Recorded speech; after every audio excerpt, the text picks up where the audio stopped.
الشيطان الرجيم. بسم الله الرحمن الرحيم. ولو يعجل الله للناس الشر استعجالهم بالخير لقضي إليهم أجلهم فنذر الذين لا يرجون لقاءنا في طغيانهم يعمهون. وإذا مس الإنسان الضر دعانا لجنبه أو قاعدا أو قائما فلما كشفنا عنه ضره مر كأن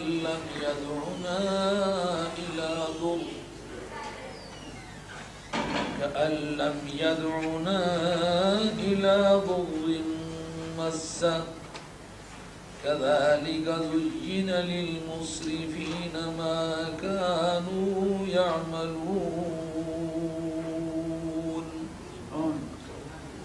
ولقد أهلكنا القرون من قبلكم لما ظلموا وجاءتهم رسلهم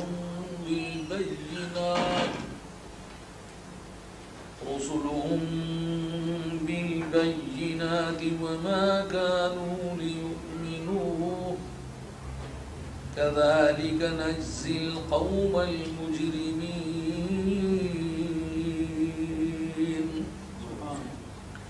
ثم جعلناكم خلائف في الأرض من بعدهم لننظر كيف تعملون. وإذا تتلى عليهم آياتنا بينات قال الذين لا يرجون لقاء نأت بقرآن غير هذا أو بدله قل ما يكون لي أن أبدله من تلقاء نفسي إن أتبع إلا ما يوحى إلي إني أخاف إن عصيت ربي عذاب يوم عظيم. قل لو شاء الله ما تلوته عليكم ولا أدراكم به فقد لبثت فيكم عمرا من قبله أفلا تعقلون. فمن أظلم ممن افترى على الله كذبا أو كذب بآياته إنه لا يفلح المجرمون. ويعبدون من دون الله ما لا يضرهم ولا ينفعهم ويقولون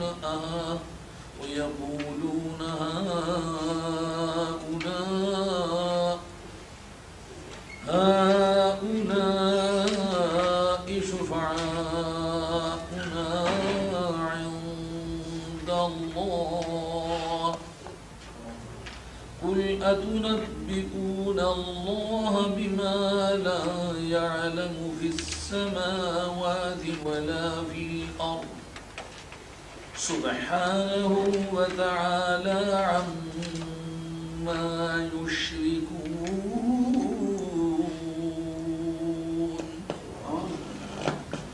وما كان الناس إلا أمة واحدة فاختلفوا اختلفوا ولولا كلمة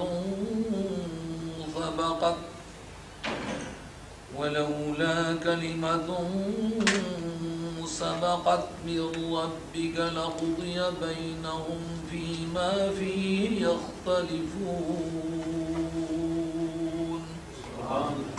ويقولون لولا أنزل عليه آية من ربه فقل إنما الغيب لله فانتظروا إني معكم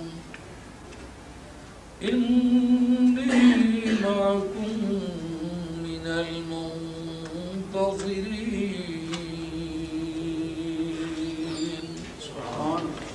صدق الله مولانا العظيم وبلغنا رسوله النبي الكريم ونحن على ذلك من الشاهدين والشاكرين والحمد لله رب العالمين.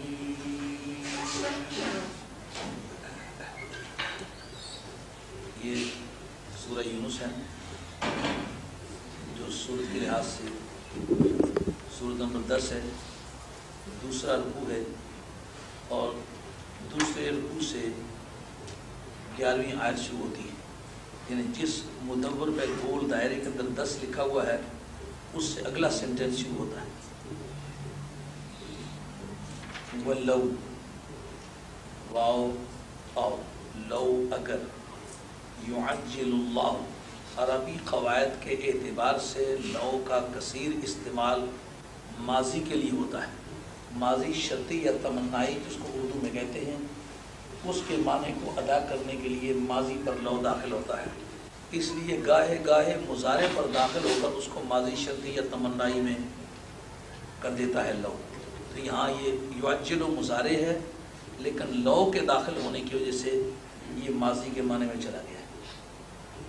یعجل میں جلدی کرتا ہے یا کرے گا ہے، مگر لو کی وجہ سے جلدی کرتا یہ معنی ہے. لو یعجل اگر جلدی کرتا، اللہ تبارک و تعالی لام واسطے الناس لوگوں کے، الشر برائی بھیجنے میں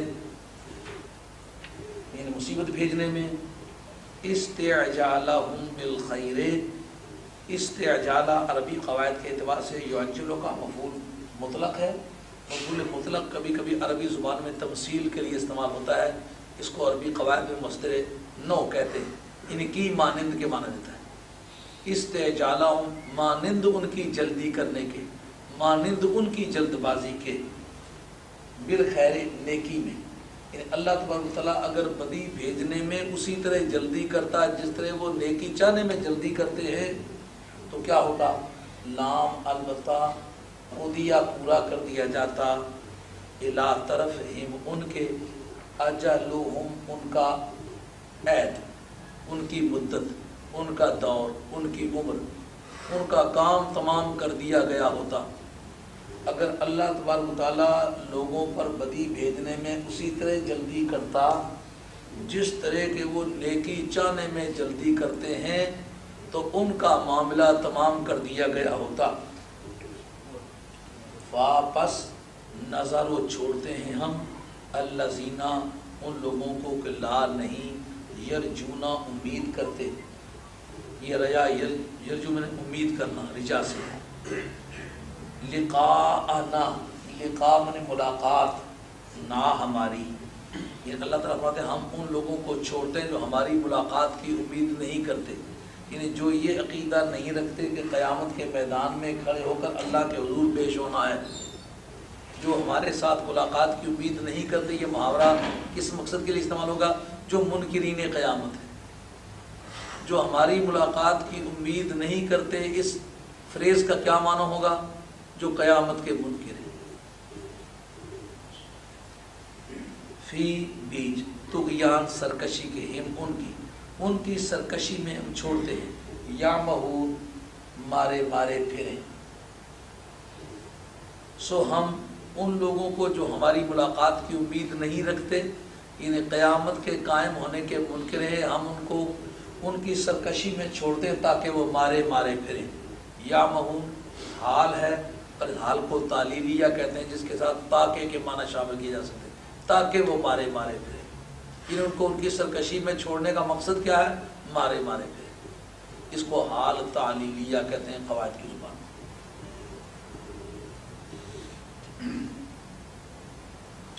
واو اور اگر اللہ تبارک و تعالیٰ لوگوں پر بدی بھیجنے میں، برائی بھیجنے میں اسی طرح جلدی کرتا ہے جس طرح کہ وہ نیکی چاہنے میں جلدی کرتے ہیں، تو ان کا کام تمام کر دیا گیا ہوتا، ان کا وعدہ پورا ہو چکا ہوا ہوتا، وعدہ پورا انہوں نے ختم کر دیے گئے ہوتے۔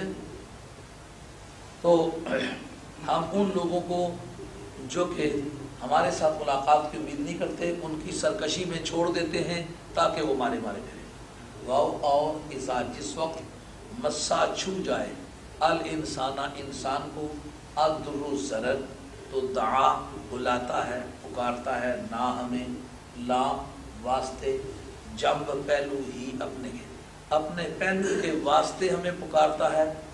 اس کو عربی قواعد میں کہیں گے یہ لی جنب ہی بمانا مستجعا، پہلو کے بل لیٹا ہوا پکارتا ہے ہمیں، درآں حال کہ وہ پہلو کے بل لیٹا ہوا ہے، او قائدن یا بیٹھا ہوا ہے، او قائمن یا کھڑا ہے۔ واپس لما جب کشف نہ کھول دیتے ہیں ہم، ان سے وہ اس، یعنی اس سے کھول دیتے ہیں، درہ تکلیف وہ اس کی، مرہ بھاگ جاتا ہے، کأن، یہ اصل میں کأنہ ہے، عربی قواعد میں ہو کو کہتے ہیں ضمیر شان، وہ ضمیر شان ہو گئی ہے، اور جو مشدد تھا اس کو مخفف کر دیا گیا ہے، یعنی ڈپلیکیشن اس کو توڑ کے تو اکیرا اس کو کر دیا گیا، کأن کر دیا، اصل میں کأنہ ہے، گویا کہ وہ لم یدعو نہیں بلایا اس نے، نہ ہمیں الا طرف در تکلیف کے، کہ مسا جو چھو گئی تھی وہ اس کو، جس وقت ہم اس کی تکلیف کو دور کر دیتے ہیں تو وہ اس طرح ہم سے بھاگ جاتا ہے گویا کہ اس نے اس تکلیف کی طرف ہمیں بلایا ہی نہیں تھا جو سے چھو گئی تھی۔ یہ دیکھیں کہ مسا بھی ماضی ہے، دعا بھی ماضی ہے، کشف بھی ماضی، کشفنا بھی ماضی ہے، مرہ بھی ماضی ہے، یہ ساری ماضی ہیں، لیکن ترجمہ میں نے مضارع کا کیا ہے کیونکہ اذا حرف شرط اس کے اول میں آیا ہوا ہے، جب اذا کا لفظ ماضی کے اول میں آ جائے اس کو مضارع کے معنی میں کر دیتا ہے، اور یہ ہر زبان میں تقریباً ہے۔ مثلا آپ کہتے ہیں وہ آ گیا، وہ آ گیا ماضی ہے نا، لیکن اس کے اول میں آپ جب لگا دیں، جب وہ آ گیا تو مجھے بتلا دینا، جب وہ آ گیا تو مجھے بتلا دینا۔ آ گیا ماضی تھی لیکن جب لگانے کی وجہ سے مضارع بن جائے گا، جب وہ آ گیا تو مجھے بتلا دینا۔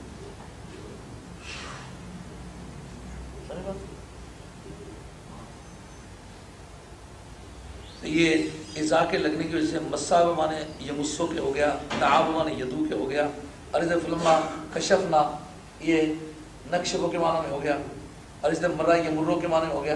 یہ صرف اذا جو اس جملے کی ابتدا میں لگا ہوا اذا، اس اذا کی وجہ سے مسا کے معنی بھی تبدیل ہو گئے، دعا کے معنی بھی تبدیل ہو گئے، کشفنا کے معنی بھی، مرہ کے معنی بھی، یہ سب مضارع کے معنی میں چلا گیا، حالانکہ یہ سارا ماضی ہے۔ مسا، دعا، کشفنا، مرہ یہ سب ماضی ہے، لیکن اذا کے اول میں لگ جانے کی وجہ سے سب مضارع۔ جس وقت انسان کو کوئی برائی چھو جائے تو وہ ہمیں لیٹے لیٹے، بیٹھے بیٹھے، کھڑے کھڑے پکارتا ہے، یعنی ہر حالت میں ہمیں پکارتا ہے۔ جس وقت ہم اس کی تکلیف کو کھول دیتے ہیں، ہم اس کی تکلیف کو دور کر دیتے ہیں۔ کشف الضر عن احد کی معنی ہے کسی کی تکلیف دور کر دینا۔ جب ہم اس کی تکلیف دور کر دیتے ہیں تو ہم سے اس طرح بھاگ جاتا ہے کہ گویا کہ اس نے اس اپنی تکلیف کے بارے میں ہم سے کوئی ذکر ہی نہیں کیا تھا جو سے چھو گئی تھی۔ کاف مثل ذالکہ اسی کے زینا مزین کر دی گئی، لام واسطے المسرفین حد سے بڑھنے والوں کے، حد سے بڑھنے والوں کے لیے مزین کر دی گئی، ما وہ چیز کانو تھے وہ یعملون کرتے. اسی طریقے سے حد سے بڑھنے والوں کے لیے وہ کچھ مزین کر دیا گیا جو وہ کیا کرتے تھے. اسی طریقے سے حد سے بڑھنے والے لوگوں کے لیے ان کے روزانہ کے اعمال مزین کر دیے گئے. یعنی شیطان نے ان کی بدروی کو بڑا خوبصورت بنا کے دکھلایا. وہ سمجھتے ہیں یہ بدی ہمیں موافق آ گئی. یہ بات وضاحت کرتے ہیں کہ اس طریقے سے واو اور لام البتہ قد تحقیق اہلکنا ہلاک کر دیا ہم نے القرون. قرون دو معنی رکھتے ہیں. ایک قرون کے جمع قرن کی جس کے معنی ہوتے ہیں صدی کے دور کے, جیسا کہ حضور خیر القرون قرنی ثم الذین یلونہم ثم الذین یلونہم, کہ سب سے بہتر میرا دور ہے, اس کے بعد ان لوگوں کا دور ہے جو اس کے بعد آئیں گے, اس کے بعد ان کا دور ہے جو اس کے بعد آئیں گے. یا قرن کے معنی سنگت, سوسائٹی, کمیونٹی.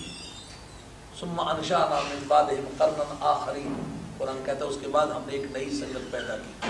تو قرن کے معنی صدی اور قرن کے معنی سنگت, دونوں معنی کے لیے استعمال ہے, لیکن یہاں پر معنی سنگت کے. ہلاک کی ہم نے سنگتیں من سے قبل پہلے کم تمہارے, لما جب ظلموا انہوں نے ظلم کیا. ظلموا ظلم کیا سے مراد شرک کیا. ان الشرک لظلم عظیم, خدا کی ذات صفات یا اسماء میں کسی کو شریک کرنا اس کا نام ہے شرک. مطلقاً اکٹھا کرنے کا نام شرک نہیں ہے. جیسا کہ شرک کی بحث میں حضرت امام راغب اصفہانی رحمۃ اللہ علیہ نے اپنی مفردات شریف میں, جو کہ امام غزالی رحمۃ اللہ علیہ کے استعمال میں اتنی رہی ہے کہ اس کو جب تک جاگتے رہتے تھے بغل میں رکھتے تھے. قرآن مجید کے ریئر ورڈز کی ڈکشنری ہے یہ. قرآن مجید میں عام بھی جو لفظ مستعمل ہوئے ان کے کئی معنی ہیں, ان کو خاص طور پر انہوں نے لکھ کے اس پر بحث کی. تو مفردات راغب اصفہانی نے لکھا ہے کہ مطلقاً اکٹھا کرنے کا نام شرک نہیں ہے, اس لیے کہ حدیث قدسی حضور کو رب خود کہتا ہے اشرکتک فی امری, او میرے معبود میں نے اپنے کام میں تجھے شریک بنایا. کس طرح شریک بنایا کہ اذان میں میرا بھی ذکر ہے تیرا بھی ذکر ہے, دونوں اکٹھے ہیں. لیکن وہ شرک جو حرام ہے وہ نہیں ہے یہ, اس لیے کہ ذکر میں اکٹھے ہیں نا, اذان میں اکٹھے ہیں, عبادت میں تو نہیں. یعنی ان کو اللہ کا رسول سمجھ کے اکٹھا کیا, خدا کا مقابلے کا معبود سمجھ کے تو نہیں اکٹھا کیا.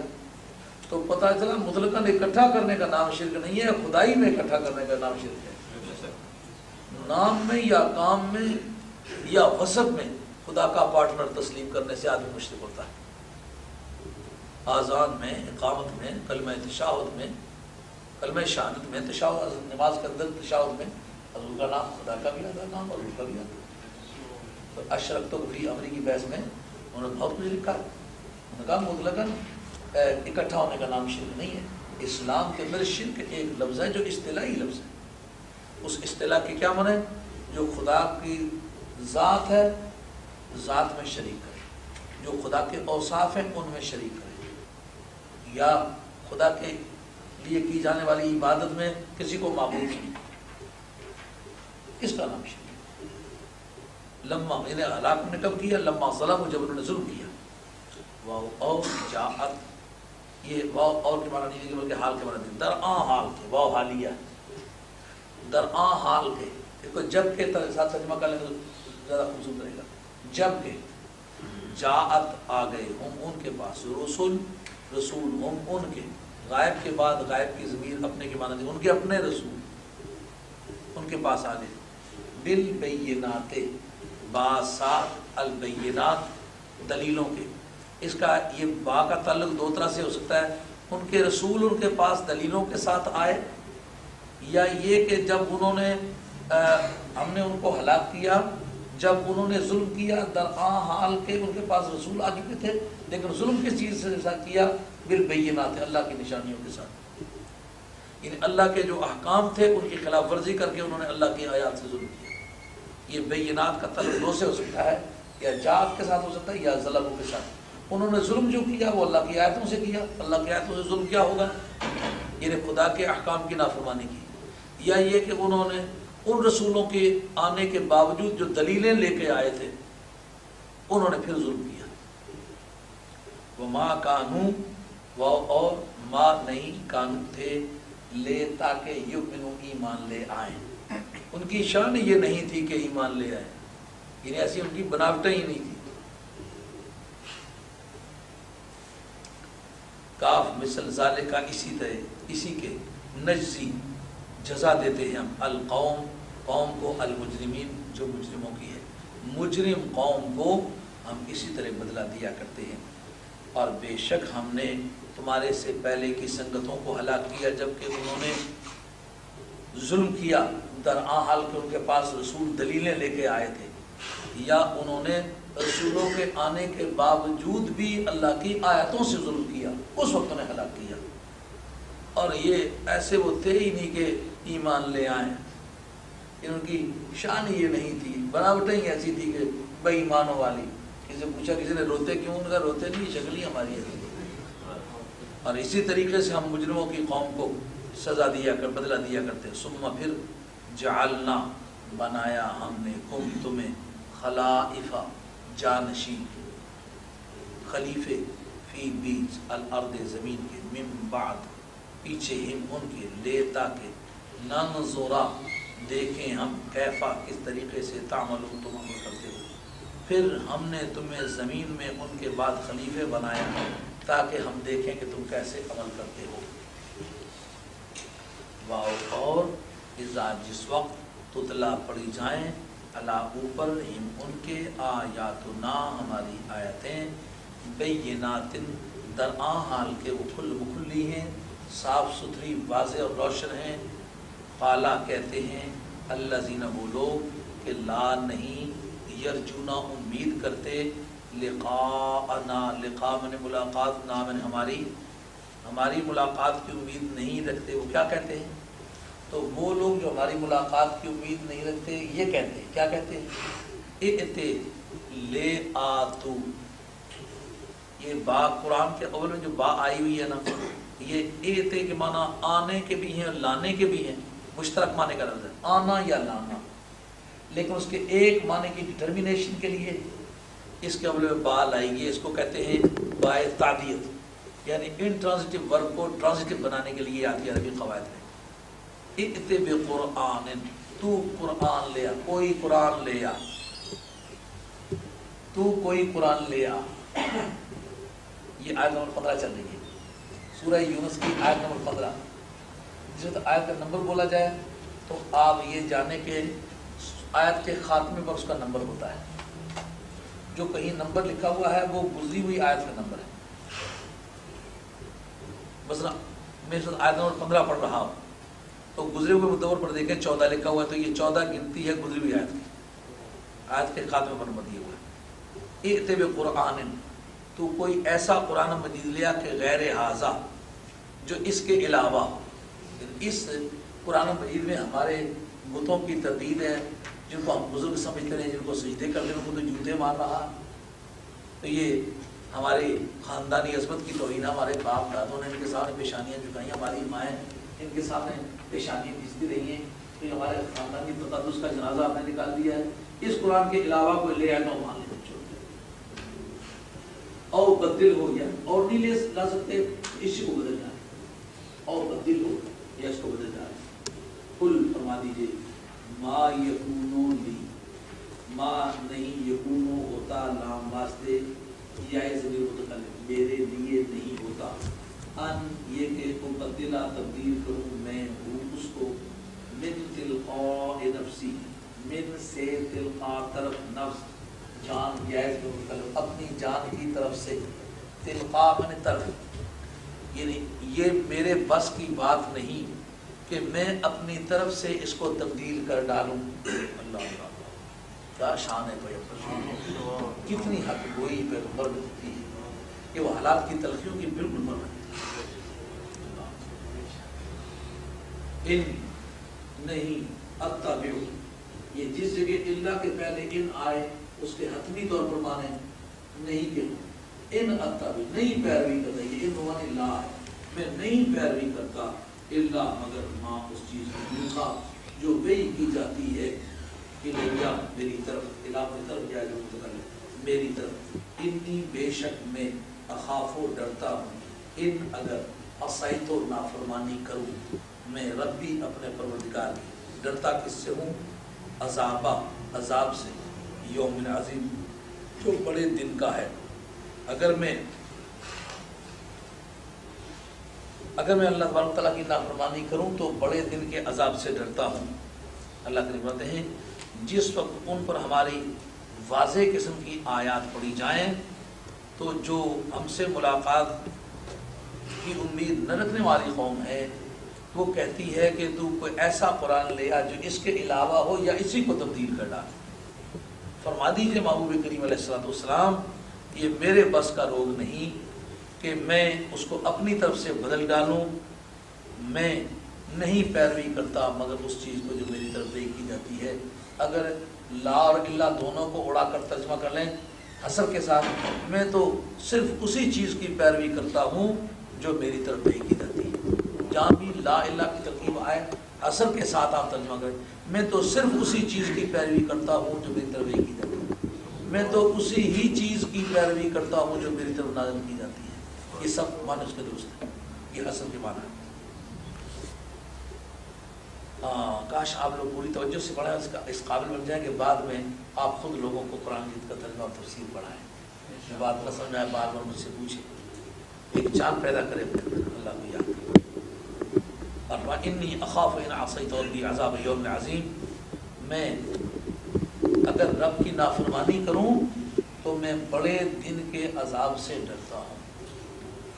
قل فرما دیجیے لو اگر شاء چاہتا اللہ تبارک تعالیٰ تو ما نہ تلو تو پڑھتا میں اس قرآن عظیم کو علا اوپر ہم تمہارے، واو اور لا نہ ہی، ادرا یدری ادرا ان بعض علم کے معنی دیتا ہے، یہاں عالم یعلم اعلام کے معنی دیتا ہے، ولا ادراکم ولا اعلمکم بھی، اور نہ ہی اللہ تعالیٰ اس کی خبر دیتا تمہیں، نہ ہی اللہ تعالیٰ اس کی خبر تمہیں دیتا۔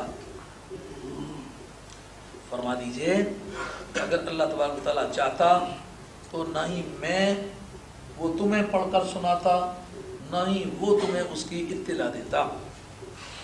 واپس قد تحقیق لبستو ٹھہرا ہوں میں فی بیچ کم تمہارے عمراً ایک عمر، ایک مدت عمر، من سے قبل پہلے ہی اس کے، میں تم میں اس سے بیشتر ایک مدت عمر بسر کر چکا ہوں۔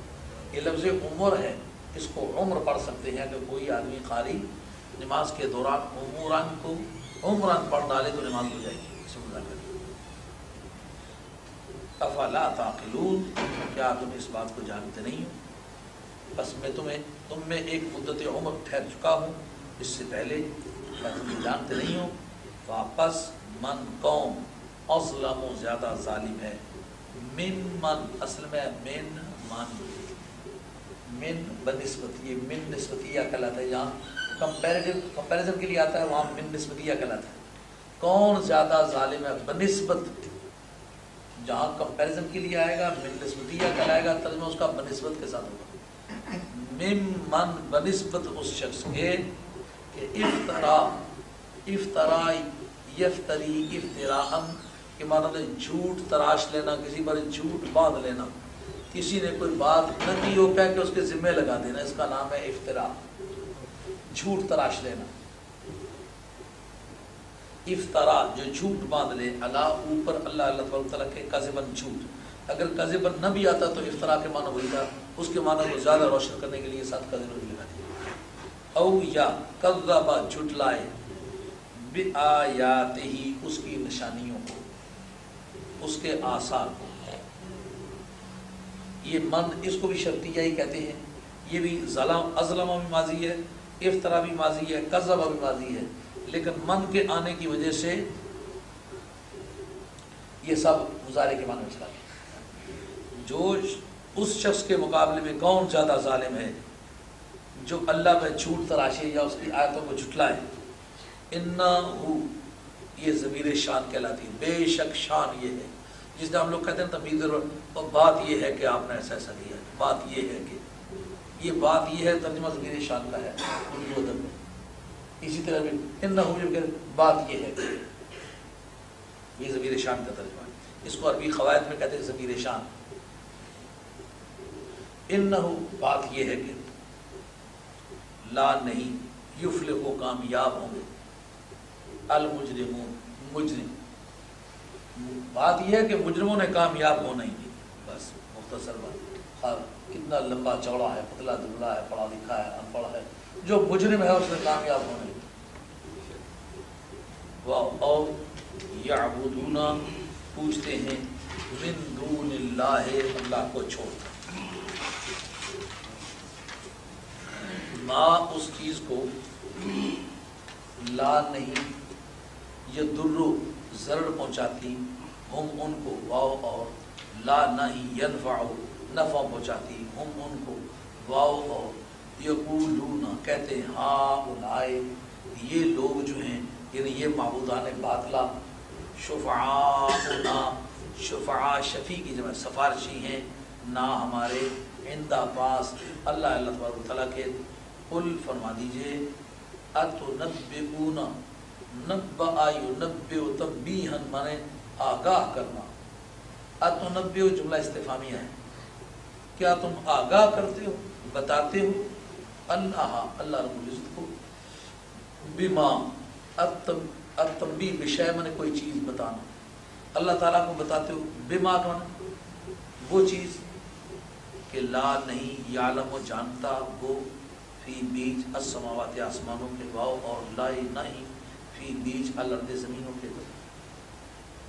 سبحانہ پاک ہے وہ اس کی ذات، واو اور تعالی بلند ہے، اما اس چیز سے کہ یشرکون جس کو وہ اس کا شریک بناتے ہیں.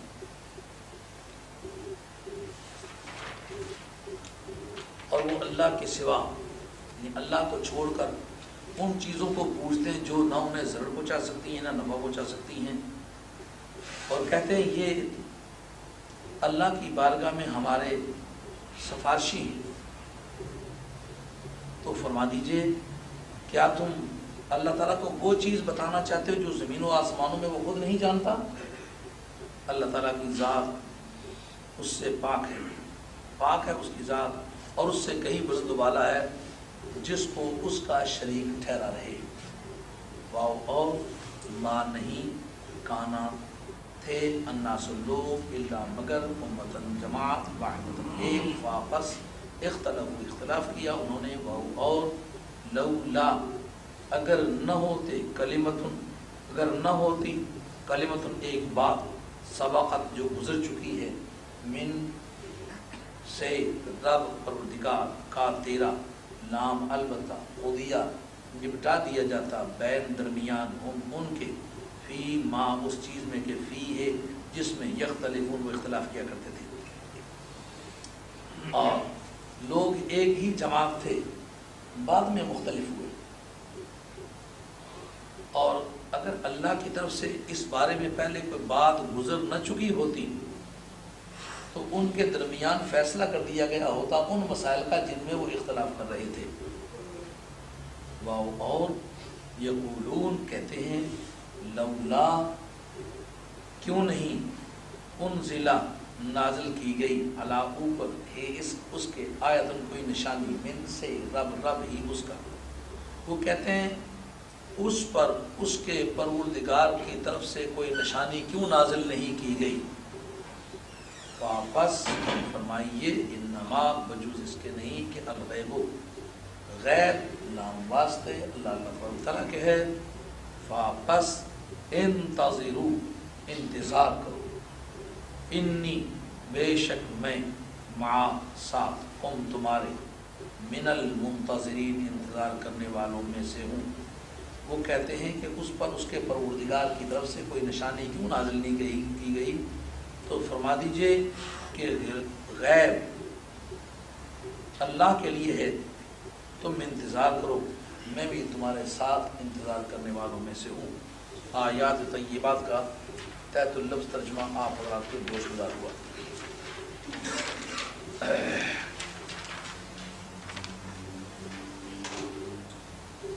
اب جس وقت یہ بات گزر چکی کہ قیامت آنے والی ہے، کیونکہ میں نے آپ کو اس صورت کے تمہیدی مقدمے میں بتایا تھا کہ اس میں زیادہ سے زیادہ شرک کی تردید ہے، کیونکہ مشرکین مکہ سے گفتگو ہے، وہ خدائے وحدہ لا شریک کی عبادت کے قائل نہیں تھے، اس لیے خدا کو اکیلا ثابت کرنے کے لیے بہت سارے مسائل اس میں آئے۔ دوسرا منکرین قیامت تھے، تو قیامت کو ثابت کرنے کے لیے بار بار بحث آئی ہے۔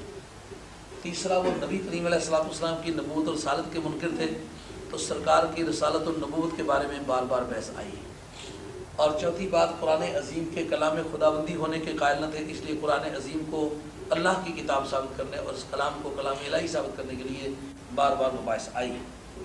تو جو یہ بتایا جا چکا کہ اس طریقے سے قیامت آنے والی ہے، اور جو کافر ان کو جہنم میں بھیج دیا جائے گا، جس میں ابو جہل اور اس کی جماعت سارے شامل ہوں گے۔ بظاہر اس سوسائٹی میں کتنے ہی بزرگ انسان تسلیم ہوتے تھے، اور سرکار کے اس اعلان نبوت اور طرز تبلیغ سے ان کی بزرگی اور ان کی معیشت اور ان کی سیاسیات کو کتنا ہی دھچکا لگا، اور سرکار دو عالم علیہ الصلوۃ والسلام کو ان کی اس مخالفت سے کتنی ہی تکلیفیں پہنچی ہیں، اور وہ کتنے بڑے دشمن بن کے نبی علیہ الصلوۃ والسلام کے راستے میں کھڑے ہو گئے۔ یہ سب کچھ بیتا، مگر نبی کریم علیہ الصلوۃ والسلام کو اپنا طرز گفتگو بدلنے کی اجازت نہ دی گئی۔ تو یہ ساری باتیں جب گزر چکی تو آخر تنگ آ کر کے ایک جملہ، نضر بن حارث ایک شخص ہے جس کا ذکر پہلے بھی چند مرتبہ کر چکا ہوں تفسیر میں، غالباً اس گفتگو میں بار بار اس کا ذکر آیا تھا کہ جس جگہ آتا ہے ان ھذا الا اساطیر الاولین، نہیں ہے یہ قرآن عظیم کے بیانات مگر پہلے لوگوں کی کہانیاں، یہ جس جگہ آئے یہ اس صورت کے مکی ہونے کی علامت، کیونکہ یہ جملہ دراصل نضر بن حارث کا تھا۔ نضر بن حارث ایران کا کوالیفائڈ آدمی تھا، جیسا کہ آج کل ایشین کنٹریز کے لوگ یا انگلینڈ میں یا جرمنی میں یا امریکہ میں کوئی ڈگری پاس کر کے چلے جائیں تو وہ سمجھتے آسمان سے اترائے ہیں، اس طرح اس زمانے میں بھی رومن امپائر سے پڑھ کے جانا یا ایرانی امپائر سے پڑھ کے جانا یہ لوگوں کی ہائی کوالیفیکیشن کی علامت تھی۔ تو وہ ایران کا کوالیفائڈ تھا، اس نے رستم و سہراب اور اشفندیار اور تہمتن اور گیو و گودرز کی کہانیاں یاد کی ہوئی تھیں، تو جب کبھی بات پڑھتی نا تو کہتے ہاں میں نے بھی یہ پڑھا ہوا تھا، میرے مطالعے سے بھی یہ گزرا ہوا ہے۔ یعنی ہر وحی کے نازل ہونے کے وقت یہ ثابت کرنے کے لیے کہ یہ تاریخی طور پر پرانے لوگوں کی کہانیاں ہیں، ہسٹری میں اس کا ذکر ہے، میں نے پڑھا ہوا ہے، یہ باور کرانا چاہتا تھا کہ یہ وحی نہیں ہے بلکہ یہ پرانی تاریخ ہے جس کو دہرایا جا رہا ہے، اور اس میں نبی پاک علیہ الصلوۃ والسلام کی وحی کا کوئی دخل نہیں ہے، کتابوں میں لکھی ہوئی بات ہے، جس طرح وہ کہتے ہیں میں جانتا ہوں اس طرح میں بھی جانتا ہوں۔ تو اس بد نصیب کو بدر کے قیدیوں میں گرفتار کرنے کے باوجود قتل کر دیا گیا تھا، باقی قیدیوں کو قیدی جاننے کے باوجود چھوڑ دیا گیا تھا، مگر یہ بد نصیب وہ بے ایمان تھا جو اللہ کی کتاب کے بارے میں گستاخانہ رویہ رکھتا تھا، یعنی علم رکھتا ہوا گستاخ۔ باقی مجرم جو محض جذباتی قسم کے مجرم تھے ان کے ساتھ زندہ چھوڑ دینے کی رعایت برتی گئی، ان کو یہ سہولت دی گئی کہ چلو ان کو سمجھاتے ہیں، ممکن ہے ان میں سے کوئی مسلمان ہو جائے، لیکن اتنا پڑھا لکھا بے ایمان جو اصل معاملے کو جاننے کے باوجود بات کو الجھانے کے لیے اپنے علم کو استعمال کرتا ہے، تو ایسے لوگ جو علم کو انکار مصطفیٰ میں استعمال کریں وہ ان سہولتوں سے بھی معروف کیے جانے چاہیے جس سے ایک عام انسان بھی معروف نہیں کیا جائے گا۔ بات سمجھے؟ یہ وہ نضر بن حارث ہے۔ تو ان آیتوں کی خاتمہ جو بات چل رہی ہے وَلَوْ يُعَجِّلُ اللَّهُ لِلنَّاسِ الشَّرَّ اسْتِعْجَالَهُم بِالْخَيْرِ لَقُضِيَ إِلَيْهِمْ أَجَلُهُمْ، یہ دراصل اس کے ایک کوٹیشن کے جواب میں بولا گیا ہے۔ جس وقت نبی پاک علیہ الصلوۃ والسلام کی گفتگو کے مقابلے میں تمام عرب عاجز آ گیا تو وہ بڑا منطق مانا جاتا تھا، بڑا صاحب سخن اور اس قدر سخن ساز اور طویل اللسان اور عمیق البیان آدمی مانا جاتا تھا کہ اس کے گھوڑے تو سمندروں کا مذاق اڑا دیتے، ایسا آدمی عاجز ہوا تو کہتا ہے اے اللہ اگر یہ تیرا دین سچا ہے جیسا کہ محمد مصطفیٰ علیہ السلام کہہ رہے ہیں تو مجھ سے آسمان پر کوئی ایسا غضب نازل فرما کے مجھے ہلاک کر کے چھوڑ دیا۔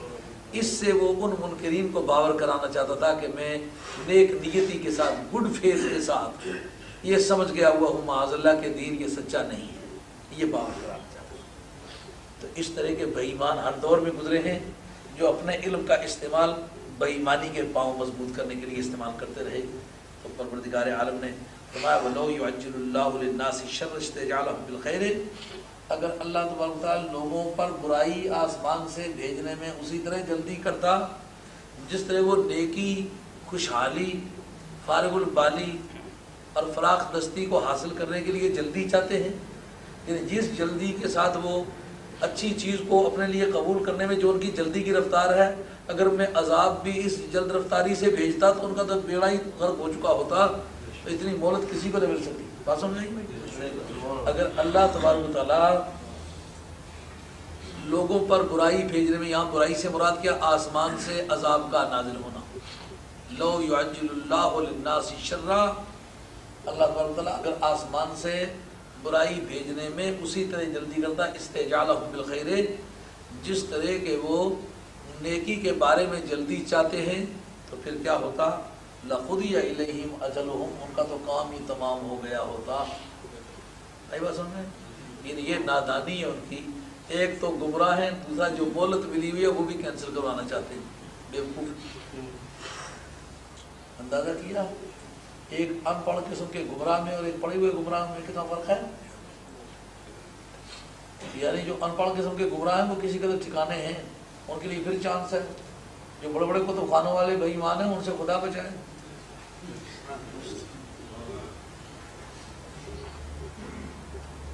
ہدایت پھر اللہ تعالیٰ کی توفیق، اللہ جب دیتا ہے نا۔ وہ حبش کے رہنے والے بلال حبشی کو ذرا پڑھا نہ لکھا، اتنا دانا راز بن گیا کہ براق پیچھے جاتا ہے وہ پہلے چلا جاتا ہے۔ تو جب اللہ تعالیٰ توفیق نہ دے تو ایران کا کوالیفائڈ جو ہے دھکے کھاتا پھر رہا، عقل اس کی ٹانوں ٹوئیوں میں لگی ہوئی۔ اللہ رب نظر الذین لا یرجون لقاءنا فی طغیانہم یعمہون، تو جو لوگ قیامت میں ہمارے ساتھ ملاقات کی امید نہیں رکھتے، ہم ان کو ان کی سرکشی میں چھوڑ دیتے تاکہ مارے مارے پھریں۔ یعنی یہ بھی ایک غضب کی علامت ہے کہ ایک تو توفیق خیر کا دروازہ بند کر دیا، دوسرا اللہ تعالیٰ کہتے ہیں ان کی سرکشی میں جو ان کو مہلت مل جاتی ہے اس کو سمجھتے ہیں ہم جیت گئے، نبی کے مقابلے میں ہم ٹھیک ٹھاک زندہ ہیں۔ آج آپ لوگ دیکھتے ہیں کئی لوگ اہل حق کی مخالفت کرتے ہیں تو ٹھیک ٹھاک کرتے تو لوگ کہتے ہیں یہ سموسے کیوں کھا رہے ہیں، اگر یہ اگر ٹھیک نہ ہوتے تو یہ سموسوں کی رفتار تو بند ہو جاتی ہے۔ ہاں ان کے دیکھتے جو بوٹیوں والے آتے ہوئے کر رہے ہیں یہ تو رک گئے ہوتے نہیں۔ لوگ نبیوں کی مخالفت کر کے کچھ وقت زندہ رہتے رہے، لیکن زندگی کا فلسفہ رب سے پوچھا یہ کیوں زندہ ہے؟ فَنَظَرُ الَّذِينَ لَا يَرْجُونَ لِقَاءَنَا فِي طُغْيَانِهِمْ يَعْمَهُونَ، ہم ان لوگوں کو جو قیامت میں ہماری ملاقات کی امید نہیں رکھتے ان کی سرکشی میں چھوڑ دیتے تاکہ مارے مارے پھریں۔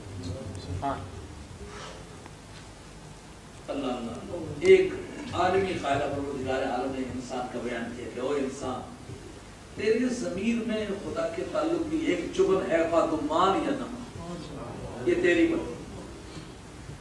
وہ وقت بتلا جب تو دکھ میں مبتلا ہوا تو کوئی چارہ نہ رہا، بتوں کے سامنے بھی تم نے چھپ کے دیکھا ہو، بات نہ بنی ہو تو تو نے مجھے یاد نہ کیا ہو، وہ سوسائٹی بدلا۔ اب ہمارے پاس سکھ آتے ہیں، ہندو آتے ہیں، عیسائی آتے ہیں، یہودی آتے ہیں، مختلف مذہبوں کے جو ہمارے مذہب کو تسلیم نہیں کرتے، جب آتے تو مجھے ہمارے پاس کیوں آتے؟ اللہ کا شکر ہم کسی سکھ کے پاس نہیں جاتے، کسی عیسائی کے پاس نہیں جاتے، کیونکہ ہمیں اپنے مذہب کی سچائی کا اتنا یقین ہے، ہم کسی کے پاس نہیں جاتے، کیونکہ ہمارا جس خدا سے تعلق ہے وہ سپریم پاور ہے، ساری طاقتیں اس کے سامنے ہیج، اس سے ہمارا تعلق بن گیا ہے۔ تو ہم اتنے بڑے عظیم دروازے کے بھکاری ہو کر ہم گھر گھر میں خیر اور بھیک مانگتے میرے تو فکر مانی سوچ کو الحمدللہ کوئی مسلمان اس لیے نہیں جاتا۔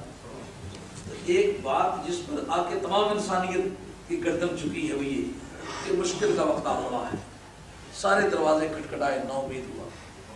ادھر کافروں کو دیکھا جو خدا کے قائل نہیں ہیں وہ بھی پوچھنے آتے ہیں، مانگنے آتے ہیں کہ دم کرو جی، دعا کرو جی۔ وہ جب خدا تک کو مانتے نہیں تو دعا کیوں کرو؟ یہ کیا قصہ ہے؟ اللہ کے نبی وَإِذَا مَسَّ الْإِنسَانَ الضُّرُّ دَعَانَا لِجَنبِهِ أَوْ قَاعِدًا أَوْ قَائِمًا، جب انسان کو کوئی مصیبت آ پڑے تو لیٹا ہوا ہے تو بیٹھا ہوا ہے تو کھڑا ہے تو سب حالتوں میں مجھے پکارتا ہے۔ ارے کل تک تو لات کو پکارتا تھا، عزا کو منات کو پکارتا تھا اور مورتیوں کو پکارتا تھا اور بھوت پریت کو پکارتا تھا، آج کیا وجہ سب سے نا امید ہوا مجھے پکارتا ہے؟ اس لیے تو مان کے تیرا میرے ساتھ تعلق ہے، جو اس نازک مرحلے پر کام آ سکتا ہے وہی تیرا خدا ہو سکتا ہے، یا جو شخصیتیں ایسے نازک مرحلے پر کام آ سکتی ہیں انہی کا خدا سے تعلق ہو سکتا ہے۔ انہوں نے جس خدا کی نشاندہی کی ہے اس کی طرف جا جو ایسے مشکل وقت میں کام آتا ہے۔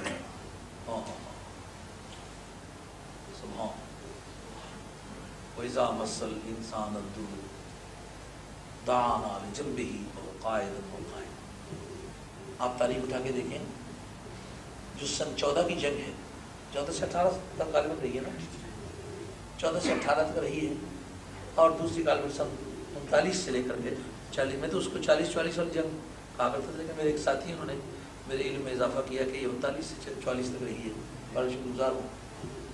تو ان دونوں جنگوں کے بعد بہت صوفیہ پیدا ہوئے مغرب میں، تاریخ بتاتی ہے کہ 14 والی جنگ کے بعد اور 39-44 والی جنگ کے بعد تمام مغربی ممالک میں صوفیہ بڑی تعداد میں پیدا ہوئے، خاص کر ان علاقوں میں اللہ اللہ کرنے والے، مجاہدہ کرنے والے، خواہ وہ گرجے کے نام سے، خواہ وہ مندر کے نام سے، خواہ وہ مناسٹی کے نام سے، خواہ یوگا کمانے کی خانقاہوں کے نام سے، لیکن خدا کی تلاش میں ان کا ضمیر نکلا کہ مشکل کے وقت خدا یاد آنا یہ انسان کی فطرت ہے، کوئی کسی بھی مذہب کا ہے۔ مثلا یہ جنہوں نے 3 خدا تسلیم کر رکھے تھے، جس وقت کہ وہ 39-44 والی جنگ لڑی گئی تو اس کے بعد ان میں یونیٹیرین بڑی تعداد میں ابھرے، یعنی وہ ٹرینٹی کے جو قائل تھے ٹرینیٹیرین، ان کی تعداد گھٹی اور یونیٹیرین کی تعداد بڑھی۔ دیکھنے والی بات ہے، وہ مبلغ تو آیا کوئی نہیں جس نے یہ باور کرایا ہو کہ خدا ایک ہے، تو لڑائی کے بعد 1 ماننے والوں کی تعداد بڑھی اور 3 ماننے والوں کی تعداد گھٹی، کیونکہ جو 3 ماننے والے تھے تجربے نے ان کے عقیدے کو غلط ثابت کر دیا، اور جو خدا کو 1 ماننے والے تھے ان کے تجربے نے خدا کے بارے میں ایک ہونے کا عقیدہ بڑھا دیا، اس لیے جو غلطی پر تھے ان کی خاصی اکثریت ٹوٹ کر کے ان کی طرف آئی۔ تو مصیبت کے اندر خدا یاد آنا یہ انسان کی فطرت ہے۔ جیسا کہ ہمارے پنجاب میں مہاراجہ رنجیت کی حکومت کے دوران صوفیہ کا طبقہ بڑا ہو رہا ہے، شاید تاریخ نے اس پر غور کیا ہو یا نہ کیا ہو، تاریخ اٹھا کے دیکھیں، اس کا ممکن تجزیہ کیا ہو کسی نے نہ کیا ہو، لیکن خود اس کو آپ چھانیں اور دیکھیں۔ مہاراجہ رنجیت کی حکومت کے بعد پنجاب کے اندر صوفیہ کا ہجوم کس بات کی نشاندہی کرتا ہے؟ جب اس بدنصیب کے تشدد سے اور سکھ کے ظلم و ستم سے قوم متاثر ہوئی نا، تو فریادیں کی اور دیکھا کہ جس وقت آدمی خدا کا باغی ہو جائے، اور جو مغلوں کے عہد حکومت میں مسلمانوں نے رنگ رلیاں منائی تھی، عیاشیاں کی تھی، وہ سارے پرانے خمیازے بھگتنے پڑے، تو اب انسان کو پھر خدا کا دروازہ یاد ہے۔ اس زمانے میں صوفیہ خوب ابھرے۔ اس کا مقصد یہ ہے کہ تکلیف بھی ایک ایسی چیز ہے کہ کبھی خدا کی طرف متوجہ کرتی ہے۔ پھولوں سے خار اچھے ہیں جو دامن تھام لیتے ہیں، کبھی مشکل سے جو خدا کے ساتھ تعلق بن جاتا ہے، کنواں کٹ کے پسردہ تاج دیتا ہے، گلا کی کر دکھ آزار تھے بھی، دکھ چالتے منہ نہ بول بندہ، حرف آ جائی بتے یار تھے بھی، ایک تور مقام نہیں گفتگو سودا جڑ جاتا ہے کدے دار تھے۔ تو اللہ تعالیٰ نے جب انسان کو کوئی تکلیف آئی تو اس نے وہ پہلو کے بل لیٹا ہوا ہے یا بیٹھا ہے یا کھڑا، سب حالتوں میں ہمیں پکارتا ہے۔ یہ تو انسان کی فطرت کا مقتضا ہے، لیکن انسان کی ایک فطری کمزوری کا اگلے حصے میں ذکر آ رہا ہے نئی کلاس میں، کہا جب ہم اس کی تکلیف کو دور کر دیتے ہیں اور سے اس طرح بھاگ جاتا ہے کہ جیسا اس تکلیف کی طرف جو اسے چھوئی تھی اس کی طرف ہمیں بلایا ہی نہیں تھا۔ یعنی 14 والی جنگ کے بعد جو صوفیہ چند سالوں میں پیدا ہوئے تھے، وہ 39 والی جنگ کے آغاز سے پہلے ان صوفیہ کا رخ دوسری طرف مڑ گیا تھا، یعنی جو ہی مصیبت ٹلی کہ پھر وہی عیاش بن گئے۔ اور 40-44 والی جنگ کے بعد 39-40 والی جنگ کے بعد جو صوفیہ پیدا ہوئے، موجودہ وہ صوفیہ بہت کم نظر آتے ہیں۔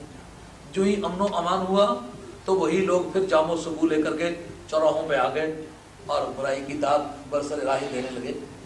یہ انسان کی ایک فطری کمزوری. مسلمانوں جو انسانی فطرت کا بنیادی مقتضا اس سے نصیحت حاصل کرو. اور جو انسان کی کمزوری ہے کہ مصیبت ٹل جائے تو پھر خدا نہیں یاد رہتا, مقدمہ بن گیا اور جی کیا کروں میں, چرس پکڑی گئی, کسی نے ڈال دی ہے, لایا ہوتا ہے لیکن ڈالی کسی نے تھی, تو اب پھنس گیا ہوں, کوئی دعا کرو, کوئی تعویذ دو, بس ایک مرتبہ میری جان بچے. ماں الگ بیچاری دوڑ جوڑی کی, باپ الگ تعویذ کرا رہا ہے, لیکن جو ہی جان چھوٹی تو اگلا مہینہ گزرنے سے پہلے پھر سوا من افیون لے کے پھر واپس آ گئے. یعنی مصیبت کے ٹلنے کے بعد پھر خدا کی طرف رجوع نہ کرنا بڑی بدنصیبی ہے انسان. یہ خدا کے ساتھ دھوکے والی بات. دوستو ایک مرتبہ مصیبت پیش آئے, خدا کی بارگاہ میں سچی توبہ, یہ خدا کی بارگاہ کی طرف رجوع کرنے کی دعوت ہے. اللہ تعالیٰ جب ہم اس کی مصیبت کو دور کر دیتے ہیں تو پھر وہ ہم سے اس طرح بھاگ جاتا ہے جیسا کہ اس نے مصیبت کے دور کرنے کے بارے میں ہم سے کوئی درخواست ہی نہیں کی. کیسی شرمناک قسم کی بے وفائی ہے. مسلمانوں اس بے وفائی کے کالم کو اپنی زندگی سے نکالو تاکہ ایک مکمل مسلمان کی زندگی ہے. دکھ اور مصیبت کے وقت خدا یاد آیا, اب خدا کو ذہن سے مت اترنا, خدا سے تعلق پیدا. خدا سے تعلق بڑی بادشاہی ہے. جب ایک مرتبہ کہ مولا کریم بیٹا ایک مسکین نے فضل فرما, اللہ تعالیٰ پہاڑوں کو الٹ دے مگر اس کی دعا کو رد نہ کرے, بڑی چیز. اس لیے خدا سے تعلق پیدا کر. اللہ تعالیٰ نے اسی طریقے سے, یعنی جس طریقے سے مصیبت کی طرف بلانے والے نے جب بلایا, بیماری تھی ہم نے دور کر دی, مقدمہ تھا ہم نے دور کر دیا, قرضہ تھا ہم نے دور کر دیا, دشمن تھا ہم نے دور کر دیا. تو جب جو ہی مصیبت ٹلی, چاہیے یہ تھا کہ ہماری بارگاہ سے وہ ایک انچ بھی پیچھے نہ ہٹتا, دن بدن تعلقات کو بڑھاتا. اب اس کو اپنی برائیاں پھر یاد آئیں, بوسہ لیا جو ان کا تو آنسو نکل پڑے, یوں بخشوا لیا کہ یہ پہلا قصور تھا, چلو گناہ ہوا توبہ کری, شکر جان چھوٹی, چلو پھر کرتے ہیں, پھر توبہ کر لیں گے. نہیں, یہ خدا کی عظمت سے مذاق ہے. اللہ تعالیٰ کے غضب سے ڈرو مسلمانوں, سچے دل سے خدا کی بارگاہ میں چھکو, پتہ نہیں کون سا وقت آئے کہ توبہ کا دروازہ بند کر دیا جائے. کہ جس طرح کے مصیبت کے آ پڑنے کے بعد فریاد کی تو مصیبت دور کر دی, اب مصیبت کی دوری کے بعد پھر اس کی برائیاں خوبصورت بن کے اس کے سامنے آ گئی, دوبارہ دہرانے لگا. کہ اسی طریقے سے بد اعمالوں اور حد سے بڑھنے والوں کے اعمال خوبصورت بنا دیے جاتے ہیں. وہ جناب ایک مرتبہ سوا من لے آیا, افیون بیچ کے نا کوٹھی بنگلہ کار وغیرہ خرید لی, مربے خرید لی, لوگ او جناب وہ تو راتوں رات بن گیا ہے. جناب وہ دوسری مرتبہ اس کے گھوڑے درختوں پہ چڑھنے لگ جاتے ہیں, تو نئی نئی سوچتا سوٹے ایسے عجیب سگریٹوں مارتا ہے آسمان کی طرف کر کے. میں نے کئی لوگوں کو دیکھا ہے, تو مجھے اللہ تعالیٰ کا خوف دامن کی وجہ میں ڈرنے لگتا ہوں. مولا کریم اس بندے کی طرحیں, اس بندے کی ادائیں میرے غضب کی للکار ہے. تو وہ اعمال تو بد ہیں, وہ اس کے مقابلے میں جو نیکی کرنے والا اس کو حقیر سمجھتا ہے کہ اس کو پتہ ہی نہیں زندگی گزارنے کا, زندگی تو یوں گزارتے ہیں. کسی کو مار ڈالا, کسی کو قتل کر ڈالا, پیسے کی لیے چھین لیے, لاکھ پاؤنڈ کا کسی نے سودا کیا, اس کو دھوکہ کر کے پیسے مار لیے, کسی کی جائیداد لے کے کھا گئے, کسی نے مختار نامہ بنا کے گئے تھے, جائیداد پی گئے. زندگی گزارنے کا تو یہ طریقہ ہے. اللہ تعالیٰ نے کسی طرح حد سے بڑھنے والوں کے اعمال مزین کیے جاتے ہیں. کیا شہنشاہ ایران کے پاس سونے کی کمی تھی؟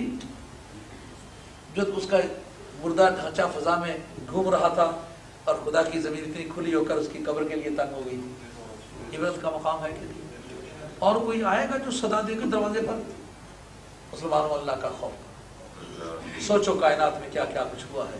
یہ پوری کائنات کتاب عبرت ہے, اس سے رسید حاصل کرنی ہے. لاکھوں مقبول ترین لیڈر, ان کو پھانسیاں دی گئی, لیکن ملک میں چڑیا نے بھی چوں نہیں کیا. یہ تھوڑی نصیحت ہے جس کے 2-4-10 پیروکار ہوں, اگر کوئی مصیبت بنے تو جان دینے کے لیے تیار ہو جائے, ملک میں انقلاب آ جاتا ہے.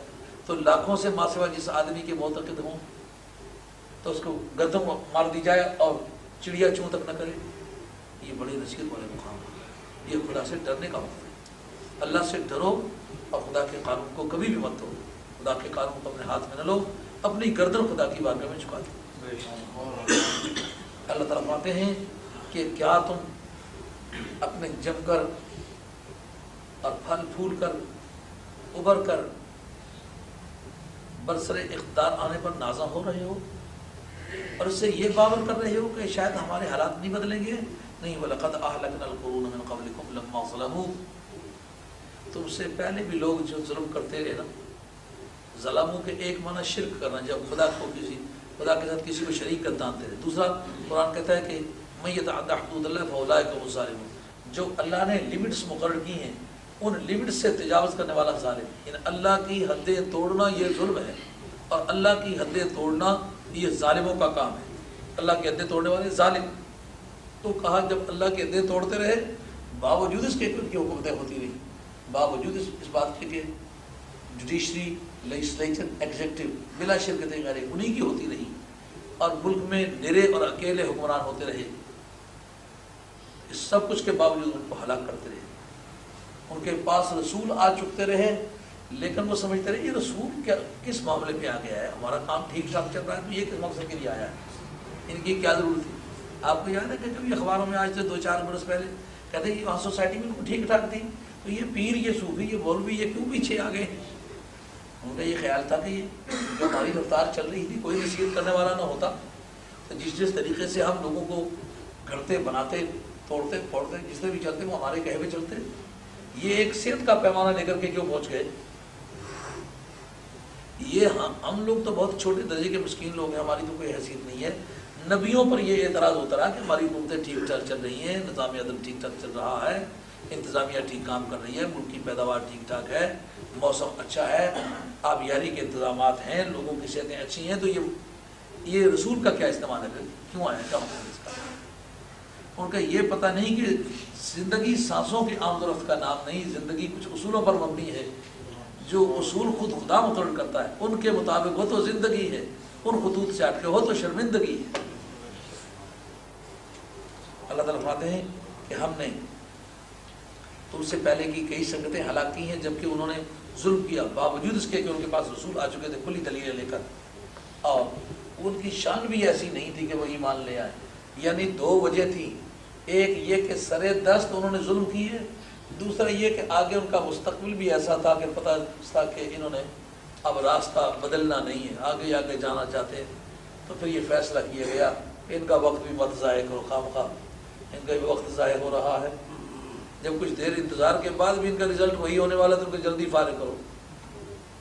اللہ کذالک نجزی القوم المجرمین، اسی طریقے سے جس طرح ہم ان مجرموں کو سزا دی ہے ہم آئندہ بھی مجرموں کو یوں ہی سزا دیں گے۔ تم یہ نہ سمجھو کہ شاید وہ مجرم اور طرح کے تھے ہم اور طرح کے تھے، نہیں، جس وقت کسی قوم کا کردار کسی ایسی دوسری قوم سے ملے جن کو کوئی سزا ہو چکی ہوئی ہے، تو پھر اس وقت قرین قیاس یہی بات ہے کہ جن کا کردار جن سے ملے ان کو اسی طرح کی سزا ہوگی جس طرح کے کردار والے لوگوں سے ان کا تعلق عمل کے نقطہ نگاہ سے پیدا ہو گیا۔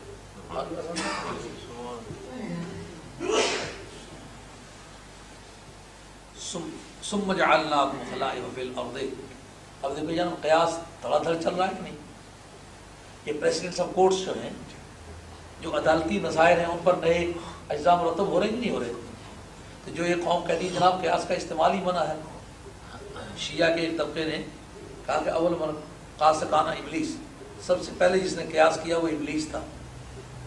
ایک مولوی صاحب میرے ساتھ گفتگو ہونے کے دوران انہوں نے مجھ سے کہا کہ سب سے پہلے امام حنیفہ رضی اللہ تعالیٰ کو تم کہتے ہیں وہ قیاس کے بڑے ماہر تھے، تو سب سے پہلے جس نے قیاس کیا تھا وہ ابلیس تھا۔ میں نے کہا اس وقت آپ نے یہ جو پڑھا ہے یہ کس خیال سے پڑھا ہے؟ یعنی جو قیاس کرے آپ اس کو ابلیس پر قیاس کرنا چاہتے ہیں، تو آپ اپنے قول کے مطابق ابلیس ہی ہوئے، کیونکہ آپ بھی قیاس کر رہے ہیں، بہت عاجز ہوئے۔ قیاس تو اسی بات کا نام ہے کہ سابقہ چیز کو دیکھ کر ایک دوسری چیز کو اس کے ساتھ موافق کر لینا۔ قیاس اصل میں ماپنے کو کہتے ہیں، یعنی ایک نئی چیز کو، جس طرح آپ نے کپڑے کو گز کے ساتھ رکھ کے تو گز کے ساتھ برابر کر لیا، اس کا نام ہے قیاس۔ تو آپ جس آدمی کو دیکھتے ہیں جس نے قیاس کیا اس کو شیطان پر قیاس کر رہے ہیں، تو آپ بھی وہی کام کر رہے ہیں جسے منع کر رہے ہیں۔ یہ بات بتائی تو پھر وہ ٹھکانے آ گئے، اب وہ کافی وہ آگے گفتگو کرنا چاہتے تھے لیکن پہلی بات میں بس کر گئے۔ اب قیاس کا استعمال ممنوع نہیں ہے، غلط چیز پہ قیاس کرنے سے آگے جو چیز قیاس ہوگی وہ غلط ہو جائے گی۔ بات اصل میں یہ ہے اگر کوئی شیطان پر قیاس کیا جائے تو جب اس کے ساتھ برابر ہو جائے تو وہ شیطان کی مانند ہو جائے گا، لیکن جو امام حسین کے ساتھ قیاس کیا جائے اس کا کردار امام حسین کی طرح بن جائے، وہ امام حسین کا غلام بن جائے گا۔ تو یہ بات اس کی ہوگی جس گز کے ساتھ ماپیں گے، ماپے جانے کے بعد اسی گز کے ساتھ برابر ہوگا جس گز ماپا گیا ہے۔ بات تو اصل میں یہ بات سمجھ آئی نہیں؟ یہ جو دانے ماپتے ہیں نا، چوہا روپی تاڑی پنڈی والے چوہے نا بابو تو برابر پنڈی والے چوہے نے اسی نا جیل والے چوہے نا تھا، وہ کسی کا 14 چراکی نا 1 سے 14 چراکی نے، کسی کا 2 سرنا، کسی کا 2.5 سرنا چوہا ہے، کیونکہ ہم لوگ مختلف علاقوں میں جاتے ہیں تو وہ ہمیں پیمانہ اس کا معلوم ہے، تو پھر اس کو ماپیں گے تو جس چوہا کے ساتھ ماپیں گے اس کے برابر ہوگا نا۔ اب ماپیں شیطان کے ساتھ تو جو برابر شیطان ہی کی نکلے گا نا، ماپیں حسین کے گز کے ساتھ تو وہ حسین کے گز کے برابر نکلے گا نا۔ تو آپ ماپتے وقت غلطی کھاتے ہیں، حسینی گز کے ساتھ ماپو گے تو حسینی نکلیں گے، شیطانی گز کے ساتھ ماپو گے تو شیطانی نکلیں گے۔ اللہ تعالیٰ یہی بات فرما رہے ہیں، کہتے ہیں کہ اسی طرح مجرموں کو ہم سزائیں دیتے۔ کیا مطلب؟ تم دیکھو کہ تمہاری زندگی مجرموں کی سی بنتی ہے یا مومنوں کی سی بنتی ہے؟ اگر مجرموں کی سی بنتی ہے تو مجرموں کے سے انجام کا انتظار کرو، اگر مومنوں کی سی بنتی ہے تو مومنوں کے سے انجام کا انتظار کرو۔ آگے اللہ کریم کیوں فرماتے ثم جعلناکم خلائف فی الارض، اس کے بعد ہم نے تمہیں ان کا جانشین بنایا، ان کی جگہ چھوڑا۔ اب دیکھتے ہیں تمہارا کریکٹر کس سے ملتا ہے، اگر ظالموں سے ملتا ہے تو انجام ظالموں والا انتظار کرو، اگر تمہارا کردار مطیعوں سے ملتا ہے تو مطیعوں کے کردار انجام کا انتظار کرو۔ لننظر کیف تعملون، تاکہ ہم دیکھیں کہ تم کیسا کام کرو گے، یعنی جس طرح کا کام ہوگا اس طرح کا انجام ہوگا۔ سمجھ گئی بات؟ وَإِذَا تُتْلَىٰ عَلَيْهِمْ آيَاتُنَا بَيِّنَاتٍ، اب چونکہ بات تو اصل میں لیکچر پورا جو ہو رہا ہے یہ تو کفار مکہ کو ہے، اس لیے پہلی اقوام کا ذکر کرنے کے بعد اب ان کی کڑیاں ملانا چاہتے ہیں کہ اب تمہیں شیشہ دکھلاتے ہیں۔ جن قوموں کے عذاب کا خود تم ذکر کرتے ہو ان کا کیریکٹر بھی تو کم و بیش تمہیں معلوم ہے، تو اس شیشے میں تمہاری تصویر دکھاتے ہیں۔ اگر تم چچیرے بھائی لگتے ہو تو پھر تمہاری شکل بھی انہی کی سی لگتی ہے، تو پھر تمہارا انجام بھی تو انہی کا سا ہونے والا ہے۔ غلط فہمی میں کیوں پڑے ہو، اپنے آپ کے ساتھ دھوکہ کیوں کر رہے ہو؟ سمجھا نہیں بات؟ بڑی صاف ستھری بات ہے۔ کہتے ہیں جس وقت ان پر ہماری آیتیں پڑھی جائیں جو کھل مکھلی، جب ان پر کھل مکھلی صاف ستھری ہماری آیتیں جن میں کوئی ابہام نہیں، بالکل کراس کٹ کے لیے، تو کہتے ہیں وہ لوگ کہتے ہیں جو ہمارے ملنے کی امید نہیں کرتے، کہتے ہیں کہ تم کوئی بھی قرآن اور لیا ہم مانیں، بس یہ نہ ہو بے قرآن نکرہ، کوئی قرآن لیا غیر حضر یہ اس کے علاوہ، بس ایک یہ نہ ہو۔ آپ لوگوں سے کئی لوگ مطالبہ نہیں کرتے اور جی آپ کوئی سنی بزرگ لے آئیں صرف شاہ صاحب کی جگہ نہ ہو، تو اور لوگ سنی ہوگا تو کیا کر کے دے گا؟ اب ان کا مطالبہ یہ ہے کہ کوئی قرآن مجید ہو مگر یہ نہ ہو۔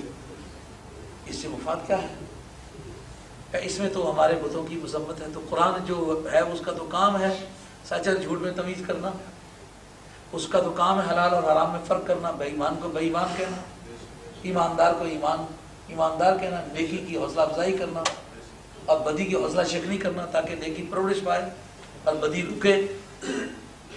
یہ تو قرآن کا کردار ہے۔ میں کہا اس میں ہمارے بتوں کی مذمت ہے جس کے سامنے ہم نے خود سجدے کی، ہماری ماؤں نے کی، ہمارے باپوں نے کیے، وہ غلطی کسی نے کی ہے تو یہ بنائے فاسد الفاسد ہے۔ جس کو بنیاد بناتے ہو وہی غلط ہے تو اس کے اوپر جو تعمیر کرو گے وہ خود غلط ہوگی نا۔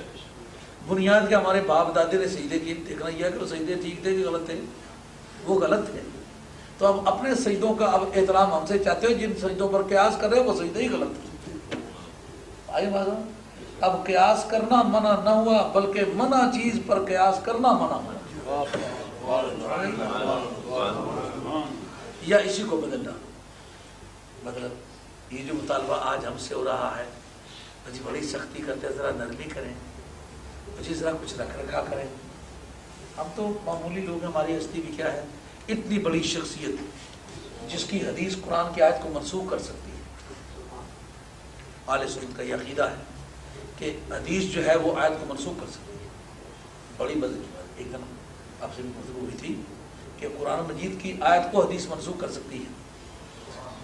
تو جس کی زبان کو قرآن کی آیت منسوخ کرنے کا حق ہے، وہ اس قرآن کے سامنے کہتا ہے میں تو اس پوزیشن میں نہیں ہوں کہ اس کو بدل سکوں یا اس کے متبادل کوئی اور لا سکوں، میں اس میں ادلا بدلا کر سکتا ہوں۔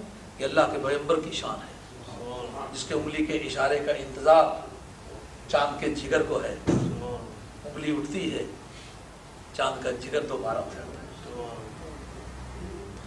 چشم و ابرو کا اشارہ ہوتا ہے تو ڈوبا ہوا سورج واپس لوٹتا ہے۔ ایک غلام صدائے اللہ اکبر دینے میں دیر کرتا ہے، کائنات کی نبضیں چھوٹ جاتی ہیں، ابھرنے والا سورج، چلنے والی سبا، سب رک جاتے ہیں۔ پورے کائنات کے نظام پر جن کی آہ سحر گاہی کو دباؤ ہے، وہ اس کے غلام، اتنی بڑی شخصیت کا انسان اللہ کے حضور میں کہتا ہے یارو مجھے اچھا کہو یا برا کہو، سوسائٹی مجھے تسلیم کرے یا مجھے مسترد کر دے، میں اس کا ذمہ دار نہیں ہوں، نہ میرے یہ منشور نہ پروگرام میں یہ داخل ہے۔ اگر میں آدمی گننے لگ جاؤں کہ کتنے میرے ساتھ ہوتے ہیں اور کتنے میرے مخالف ہوتے ہیں، تو پھر تو ایسا ممکن ہے جیسا یزید کے دور میں کئی لاکھ انسانوں نے مل کے یزید کو تسلیم کر لیا، مگر وہ تسلیم کیے جانے کے قابل نہیں تھا۔ اس کے خلاف جنگ امام حسین کی ایک لیجیٹیمیٹ جنگ تھی، اور اللہ کے ایک پیارے کی جنگ ایک منکر کے مقابلے میں تھی۔ تو اس طرح میں اگر انسانوں کی کمی یا بیشی، اکثریت یا اقلیت کو دیکھ کے اصل حقیقت کو میں اوپر یا نیچے کرنا چاہوں، تو اس سے تو قیامت تک پھر قوت حق گوئی اور غیرت و استقلال تو نام کو بھی دنیا میں نہیں پایا جائے گا۔ نہیں، پوری دنیا ایک طرف ہو، میں تنہ تنہا ایک طرف ہوں، آگ میں کود جانا مجھے منظور ہے، لیکن اپنے دستور کو بدلنا مجھے منظور ہے۔ یہ پیغمبر کا کردار ہے، اور پیغمبر کی غلامی کا توق پہننے والے، ان کی ڈیوٹی ہے جلیں کٹیں مر جائیں جلا وطن ہو جائیں، انہیں لوگ پکڑ کے سڑکوں میں گھسیٹیں، ان کے خلاف اشتہارات چھاپے جائیں، ان کے خلاف پروپیگنڈے کیے جائیں، ان کی شان میں گستاخانہ کلمات کہے جائیں، وہ اپنے موقف کو نہیں بدلا کرتے۔ خواجہ خواجگان سید السادات سید پیر میر علی شاہ صاحب گولوی رحمۃ اللہ علیہ کی شان میں جب پہلی مرتبہ گستاخی کا قلم اٹھایا گیا، آپ کی شان میں ایک خلاف رسالہ لکھا گیا، کسی گستاخ نے لکھا کہ تیر تفنگ بر گولوی ملنگ معاذ اللہ سوریہ اللہ، وہ انسان خدا بہتر جانتا ہے، مگر ہمارے علم کے مطابق خدا کی زمین پر اکیلا انسان، صورت سیرت اخلاق حسب نسب کردار سوچ فکر روحانیت روشن ضمیری علم تقوی ہر نقطہ نگاہ سے ایک بے مثل انسان ہے، اور وہ ایک دشمن کے تیر سے زخمی ہو رہا ہے۔ کیوں؟ مدینے والے کے تقدس کو تحفظ دینا ہے، آل بیت رسول کے تقدس کو تحفظ دینا ہے، صحابہ کرام رضوان اللہ تعالیٰ عنہم کو تحفظ دینا ہے۔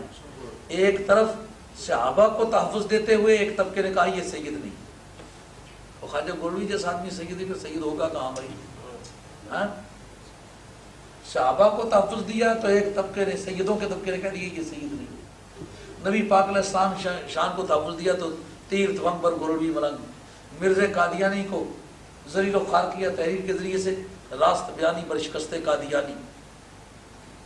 اسی طرح اور بھی آپ نے کتابیں لکھی جو کہ مرزا سیف چشتیائی بلا کی کتابیں، لاکھوں کتابیں لکھی گئی مرزا قادیانی کے رد میں، لیکن اس ٹکر کی کتاب کوئی نہ لکھ سکتا۔ خواجہ گولوی کے قلم میں اتنا زور ہے، بلا غضب ہے خدا کا، اگر کسی کے خلاف وہ برسے، خواجہ گولوی کا قلم اللہ کا غضب۔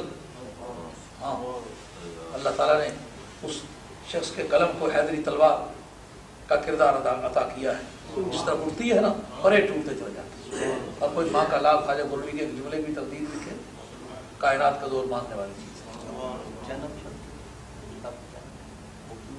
اردو میں یہ دونوں کتابیں، سیف چشتیائی یہ بھی مرزا قادیانی کا ہے، راست بیانی برشکست قادیانی، یہ دونوں کتابیں خواجہ گولوی کی ہیں۔ چھوٹی چھوٹی کتابیں ہیں، لیکن ایک ایک صفحہ پر ممکن ہے 4 گھنٹے لگ جائے، مگر وہ جس وقت پورا آپ حل کر لیں تو 10 دن اس کو بیان کرتے چلے جائیں، ایسا علم ہے اس میں گلچرے نہیں۔ تو جناب آپ کو یہ حالات نے مجبور کیا کہ آپ کچھ سوئی اوپر نیچے کریں۔ فرمایا میں ہاشمی بیٹا ہوں، میں بادشاہ سے ٹکر لے سکتا ہوں، لیکن اپنے جد کریم کے منشور اور دستور سے دھوکہ نہیں کر سکتا۔ یہ سنت تھی جناب محبوب کبریا کی۔ قرآن کہتا ہے جب وہ لوگ جو قیامت میں ہمارے ساتھ ملاقات کی امید نہیں کرتے وہ کہتے ہیں یار کوئی قرآن لے اپنے اس کے سوا، یہ کر کے ہماری جو مذمت تم نے بیچ میں لکھی ہے نا یہ بیچ میں سے نکال دے، تو باقی نماز روزے وغیرہ کے اپنی قائل چل مان لیتے ہیں، نماز تیرے تیرے پڑھیں گے، روزہ 3 دن رکھیں گے، لیکن یہ جو برا بلا کہتا ہے کہ اس وقت تک الا اللہ کہا نہیں جاتا جب لا الہ پہلے نہ کہا جائے، جب تک جھوٹے عقیدے کی تردید نہ کی جائے سچا عقیدہ تسلیم ہی نہیں ہوتا۔ جتنا حق کو حق کہنا ضروری ہے اتنا ہی کسی باطل کو باطل کہنا ضروری ہے، سمجھا نہیں بھائی؟ یہ سمجھائے یہ اخلاقی گراوٹ کی بات نہیں، یہ دین کی ضرورت کی بات ہے۔ کلمہ پڑھتے وقت الا اللہ سے شروع کرتے ہو، یہ لا الہ سے شروع کرتے ہو۔ لا الہ میں کوئی معبود نہیں، لات بھی معبود نہیں، عزا بھی معبود نہیں، منات بھی معبود نہیں، عیسیٰ علیہ السلام بھی معبود نہیں، جناب مریم بھی معبود نہیں، جناب عزیر علیہ السلام بھی معبود نہیں، کوئی بھی معبود نہیں۔ یہ سب کی تردید ہوئی کہ نہ ہوئی؟ اس سے یہودی ناراض ہوئے نہ ہوئے، عیسائی ناراض ہوئے یا نہ ہوئے؟ یہ جتنے پوری دنیا کے بدھسٹ ہیں جنہوں نے پتھروں کی مورتیاں بنا کے رکھی پوج رہے ہیں، یہ سب ناراض ہوئے یا نہ ہوئے؟ پوری دنیا کے غیر موحدین کو یک وقت ان کی تردید کی سب کے دل زخمی ہوئی یا نہ ہوئے؟ تو نتیجہ کیا نکلا؟ توحید تو یہ ہے کہ خدا حشر میں کہہ دے یہ بندہ دو عالم سے خفا میرے لیے، یہ ہے اصل میں نور دین۔ جس کو یہ گوارا نہ ہونا وہ اس میدان میں قدم نہ رکھے، جو کسی کی ملامت نہیں سہ سکتا، گالیاں نہیں سہ سکتا، مار نہیں سہ سکتا، مزاحمت نہیں سہ سکتا، تو یہ پھولوں کا بستر نہیں ہے، یہ کانٹوں کا تاج ہے۔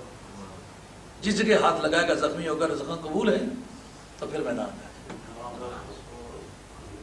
سبحان، یا یہ قرآن نہ ہو قرآن ہی بدل ڈال، یا اس کا یہ جو خاص خاص بیچ میں پوائنٹ ہے نا یہ نکال دے تو پھر ابھی منظور۔ ہم سے بھی لوگ یہی مطالبہ کرتے ہیں جناب، ہے کہ نہیں؟